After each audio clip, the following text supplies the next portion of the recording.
made a difference.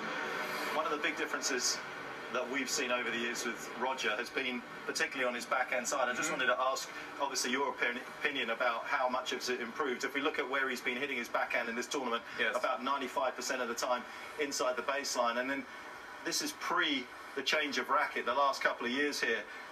You can see 2012, 2013, 2014. He's managed to get up on the baseline. Is that the racket, or is that a mindset?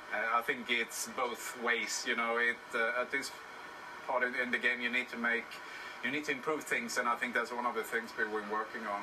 So it's worked out pretty well, but the racket helps definitely.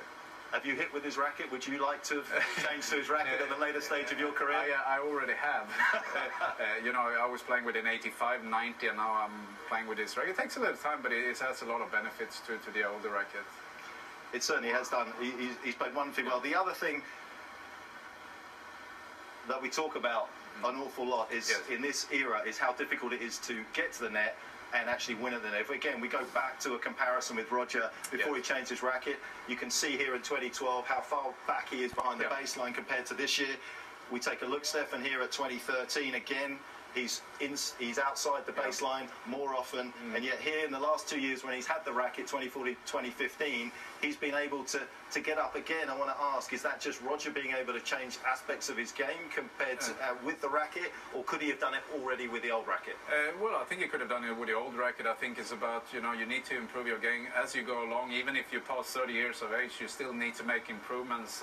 We sort of worked on things like this because I think, you know, positioning in the court is very important today, and obviously the earlier you can take the ball, the better it is. Playing serve and volley, he's done it in the past in his younger days, so it's something that he had before.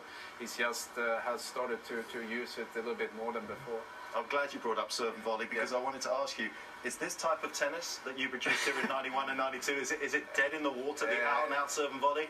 I think it's not dead, but it's dead in the way that I did it.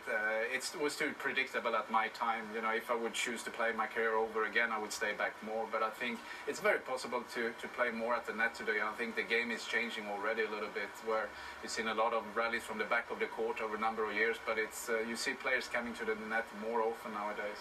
Obviously, I never had a moment like this. Do you ever flick on the DVD and watch it back? I never watched any old matches, but I have watched this one. This is one of the very rare ones. You didn't like Jim that much? I liked the way I was playing this match. It was probably the best match I played over my career. Really? Yes. Another big talking point over this summer has obviously been the way that Roger's returned. In Cincinnati against Novak, on what I considered a massive point in the tiebreaker, he did the sneak attack. Is this something that you guys talked about? Well, I wasn't aware about it. I saw it on television, so it was a surprise to me as well. So this is his idea. It's a great one. It brings something extra to the game. It does. And how difficult is it to produce this type of tennis as we see Roger doing it? Is he one of the few players you feel in the top 100 that could actually play that way? I would say so. It's very few that can make it. Very, very few. He's one of them. I'm sure some other guys could do it, but it's very, very difficult. Can you do it with two hands on the racket? Well, I'll be lucky if I can get close to what he does.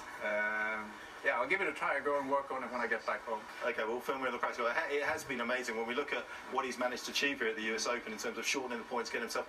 I mean, he's actually taken a couple of those almost inside the service. Yeah, it's astonishing. It really is, and it's been a lot of talk about it. And like I said, you know, it's interesting and brings something new to the game, and yeah, it's been useful so far. Stefan, thank you very much for your time. Thank you.